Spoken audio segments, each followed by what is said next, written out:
Hello folks, Peter Lawn here. Today I'm going to run through a tutorial in No Man's Sky on how to use short-range teleporters to go long distances on planets. This tutorial is aimed at experienced Blender users and those familiar with importing and exporting No Man's Sky bases into and out of the Blender environment. This includes those that are familiar with the Blender plugin and the No Man's Sky save game editor. This is not a tutorial on how to use these software utilities. Check out YouTube for further information, there's tons of resources there. So the short-range teleporters in No Man's Sky are really cool because they allow you, sort of instantaneous teleport travel in areas in and around your base, and you can even drive your Pilgrim or Roamer exocraft through them. However, the biggest limitations is the fact that you can only run them to about just under 200 units, and so I've been experimenting a little bit with them and moving them further distances using Blender. After much experimentation, I've found you can run the short-range teleporters really long distances. In fact, I still haven't found the practical limit to those distances in Blender and in the game. I've successfully gone clear across planets to the space station even. And then I've even gone from my base on one planet to another base on another planet in the same system. So that's pretty cool. The focus of this tutorial will be on how to establish a teleporter link between your base and another location on the planet. So sit back, enjoy the video, and hopefully you find it useful. So I developed this graphic to help me visualize the steps involved in the process and remind me of the calculations I'm going to need. It looks a little busy, but let me walk you through the high-level overview of what we're trying to achieve. Let's say you have a base on a planet. Let's call it base 1, shown by this icon here. And you want to have a quick and efficient way to get to another base anywhere on the planet. Let's call it base 3, located here, marked with the yellow star. What we're going to do initially is build two short-range teleporters, A and B, at your base, powering them up with a local power source, and then connecting them together with a teleport wire. We'll then determine the coordinates of the complete opposite side of the planet from your base and drop a base there called base 2. I'll get into the details how we do this later. Using Blender, we'll invert the teleporter B and extend it down through the planet to land at base 2. We'll calculate the initial teleporter move distance, in this case it'll be the diameter of the planet, by using our heads-up display in the game and a little math. Once we've established a complete cross-planet teleport link, then we can figure out the center of the planet, the radius of the planet, and then rotate the teleporter B from base 2 to its final destination at base 3. And that's pretty much it. The hardest part is the fine-tuning of the teleporter to its final destination, which I'll give you some tips on in the video. Alrighty, so ahead of this video, I set up 3 bases on this planet. Base 1 is where I'm standing.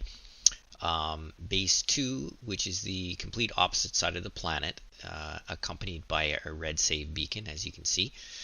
I will show you how to find that location in a second. And base 3, where our remote teleporter B is going to end up, marked by a yellow save beacon. So the step number 1 is we're going to drop 2 teleporters at the base. We're going to power them up and connect them together with a teleport wire. Teleporter A will stay on our base here, and teleporter B is going to get moved first to the other side of the planet and then rotated over to the final destination at base 3 using Blender. So a note on finding the complete opposite side of the planet. Bring up your visor and jot down on a piece of paper the position coordinates at base 1 in the upper right heads-up display. In this case, it's plus 89.99 latitude and minus 12.66 longitude.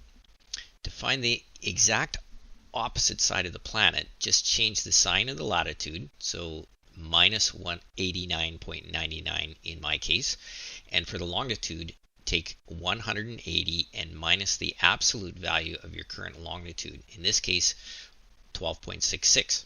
So if you take 180 minus 12.66, that equals 167.34. Then change the sign to the opposite of the original longitude, so it stays at plus 167.34 since my original longitude was a minus number. If my original longitude was plus 12.66, then it would be minus 167.34 for a final longitude number. So the opposite side of the planet will now be minus 89.99 plus 167.34. And that's where I flew and set up base 2 and marked it with a red save beacon. Alright, so now we're going to calculate the rough estimate of the planet diameter by first grabbing the surface distance to base 2 location, marked here on our visor HUD, which tells me it's about 409 kS, which is basically about 409,000 units away. This distance is on our planet graphic is a variable known as P, shown here by the arcing red line on our planet graphic. Now, experience has taught me that adding an extra 500 units to the distance value in the HUD is recommended. So calculate the diameter by, we know P using the info from our visor, and we add the 500. Diameter is calculated P times 2 all over pi, which equals 260,696 units across the planet. Alright, so we have our teleporter set up, we have our bases determined, and we know the approximate distance to the other side of the planet to base number 2. Let's save our game by jumping in and out of our ship, or alternatively you can upload it to the base computer. We'll jump to the desktop and load up No Man's Sky Save Game Editor and import our base 1 into Blender. You'll want to be careful with this utility as it can corrupt your No Man's Sky save game file. Personally, I've used it thousands of times and no issues, but I highly recommend backing up your save games. If you're not familiar with it, check online for resources on how to use it. So we'll load our save game, select the Edit Raw JSON, expand player state data, and scroll down to and expand persistent player bases. I happen to know that base 1 in my tutorial is number 29 on this list.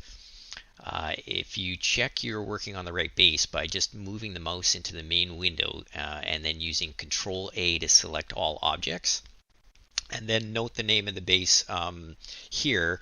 In this case it's called Lon P North Pole, so I know I got the right base. Hit Control C to copy all the base info and flip to Blender. Now in Blender you want to prepare a new workspace by hitting Control N, and then in the Blender NMS plugin, click Import NMS. Now you have all of base 1 into the Blender 3D workspace.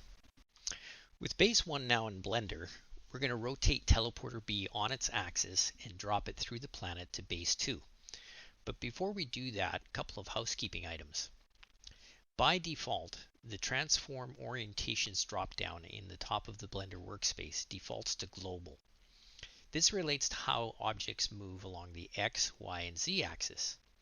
If I grab my teleporter and move it using the G key and then the X, Y, or Z key, notice it will move along the axis defined by our global coordinates. That's great, except I want to work with a group of objects that will follow the teleporter B's orientation wherever it ends up on the planet. I do this by setting the transform orientation to normal and set the pivot point to the median point of the selection.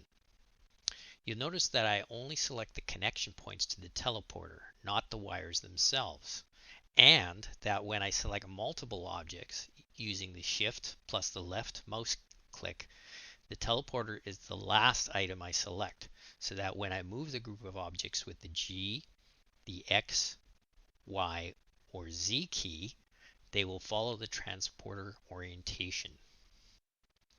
Alrighty, let's rotate this bad boy. Okay, so we're going to select the connection points, then the teleporter, hit R to rotate, X for the axes, and then type in 180 and hit enter. This will rotate the whole assembly. Now we moved it down. Now we're going to move it down through the planet by the diameter amount by hitting the G to move, then the Y for the axes. You'll notice the direction we need to move in by the transform indicator at the top left of the screen. it looks like we're going in the positive direction. So we enter in 260,696 and hit enter. And you'll see the whole thing seem to disappear. The scale is so immense, so trying to zoom out and see the teleporter in the same scene as your base now is impossible. So a little trick to quickly jump between objects in the scene is to head up to the object list at the top right of the Blender workspace and scroll down to U_mini teleport. There may be several teleporters already on your base, so there might be a bunch of them listed here. So just click on them and see which one is selected in the scene. I happen to know mine is called U_mini teleporters.001, which I will click. Then I will move the cursor back into the workspace area and hit the period button on the numpad to bring the object into focus. To get back to the base, select any object at the base. In my case, I'll select the other teleporter, teleporter A. Move the cursor into the workspace and hit period on the numpad again and get back to the base in the scene. Okay, let's export our base now by clicking the Export NMS button in Blender and flip back to the No Man's Sky Save Game Editor, which is still open in the background from when I imported. The right base is still selected already, so I just paste the new base information we exported into the window, overriding everything that's there, and click the Exit window, and click Yes to save changes, and then save changes again in the main screen, and then we'll exit the utility and flip back to the game and then reload our autosave. So we've reloaded the game, and you can see Teleporter B is no longer here. He'll hopefully be somewhere close to our base 2 location if we calculated correctly. So let's jump through Teleporter A and see where we end up.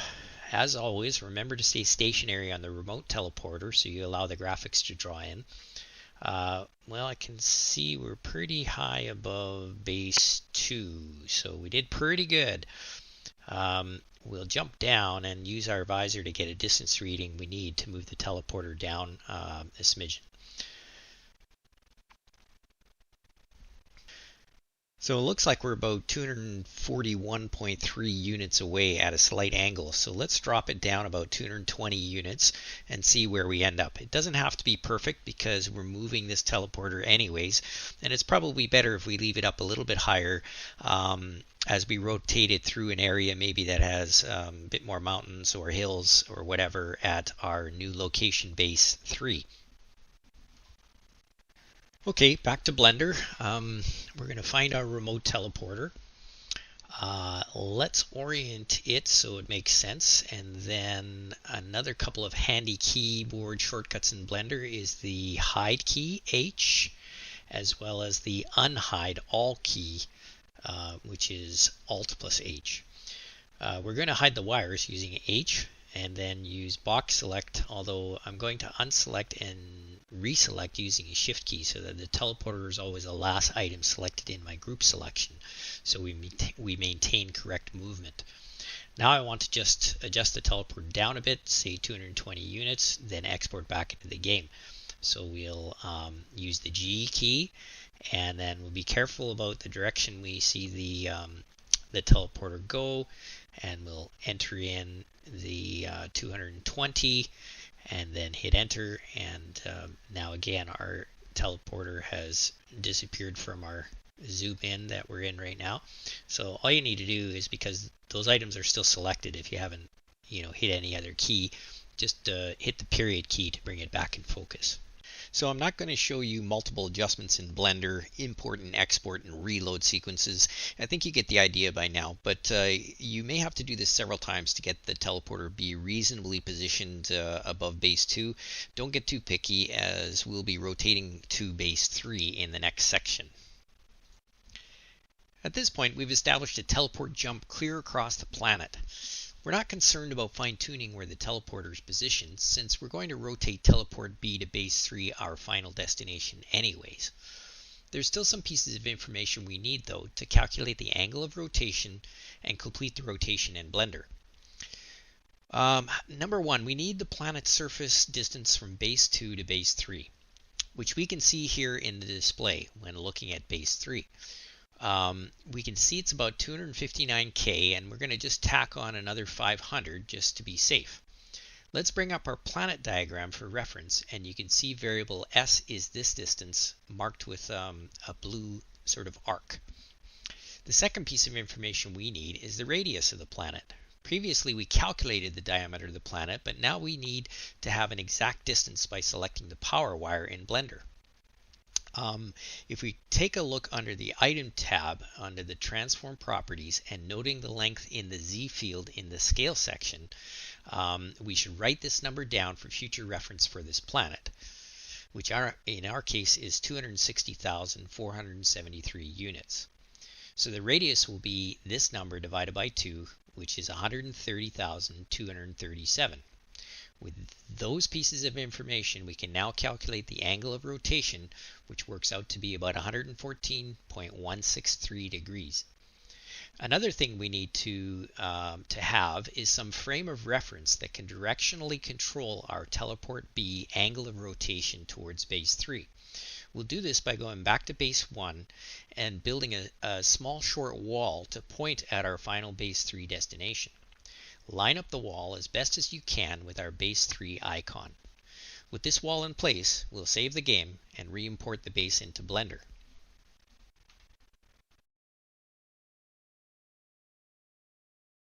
Yeah, try to line up the yellow marker right in the middle of the wall, so it's pointing right at that base. That'll give us some direction as to which way to rotate teleporter B. So a funny thing happens the first time you import a base with a long teleport connection like this back into the Blender workspace. The first time it happened, I wasn't sure what was going on. My teleporters were not powered and it wouldn't work. After I did an import and made some Blender adjustments, then exported back into the game. The reason was the power in the teleport wire connections at the base teleporter were slightly off. So you need to make an adjustment when this happens, and always check your imports to make sure it doesn't happen again, although it appears to only happen the first time I do a re-import, and all other subsequent imports were okay, I think. So it's always good to check. You can see here that they're not connected, so check which wire it is by selecting one of the wires, going to the Item tab at the top right of the screen, and drop down Properties.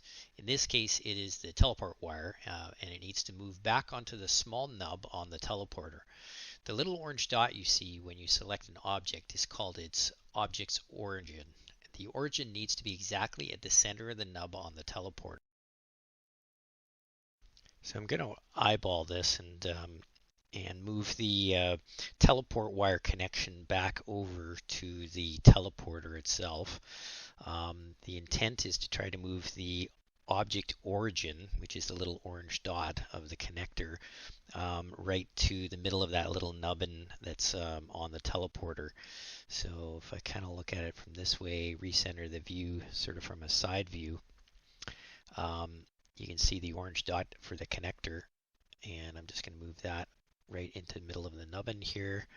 From a side view, that looks good, and then from the front, we'll just move it over a little bit, and that should look pretty good. It's centered from both angles, and then what I'm going to do is I'm going to delete this one electrical connection here and this associated line, and then I'm just going to connect this back to the power connection again. And we'll use the connect button on the plugin, and we're good to go. Okay, so now we're going to prepare to rotate teleport B to base 3. Make sure you have the angle of rotation we calculated earlier, just handy on a piece of paper nearby.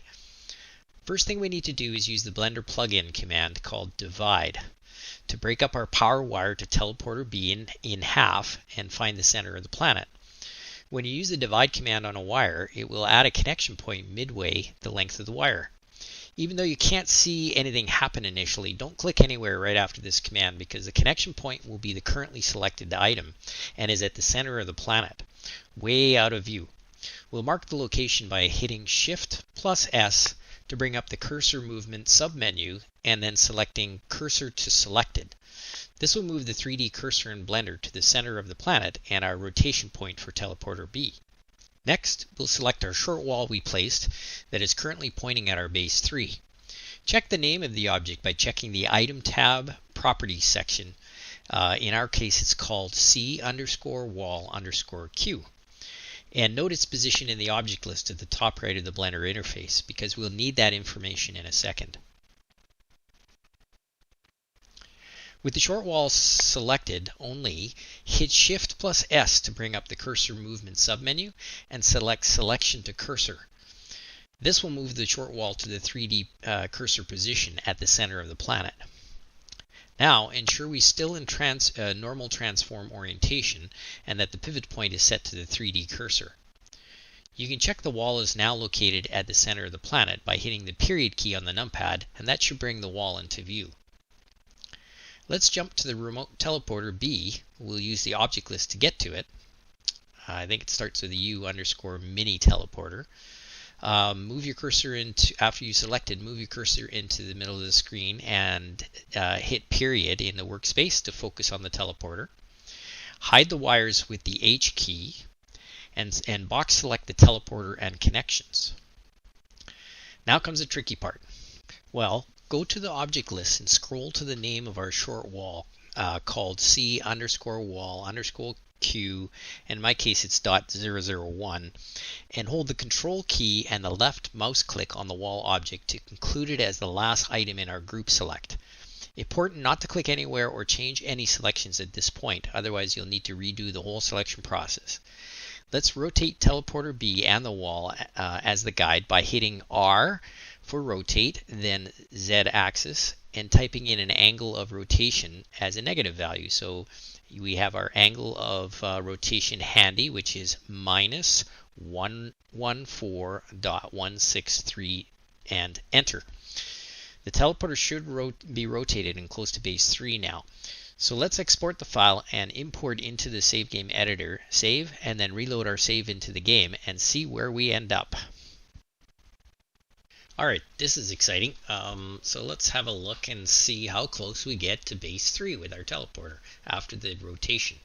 So we'll jump through. Remember to stay on the teleporter pad once you get on the other side for a bit until everything renders. And it looks like we're pretty damn close actually. So we're going to jump down and we're going to take a look at how far away the teleporter is off the ground. And that will be the amount of adjustment we're going to do in Blender. Looks like about 80 something, so we'll back it off about 79 or so and see what that yields as a result. And so we'll go through, and I'll probably speed this up a little bit, but one of the things, so yeah, go back into Blender, grab the teleporter, highlight everything, G along the Y, and back that off about minus 79. It should be good. And then what we'll do is re-export. I'll speed this portion up a little bit. Save back into the save game editor, and then we'll take another look in, reload the game, and see what it looks like once we go through. So here we go, one more check. And pretty good.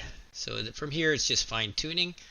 Hey, I hope you guys really enjoyed this. It's a more of a math based exercise, but a lot of fun. And if you got any questions, send me a note.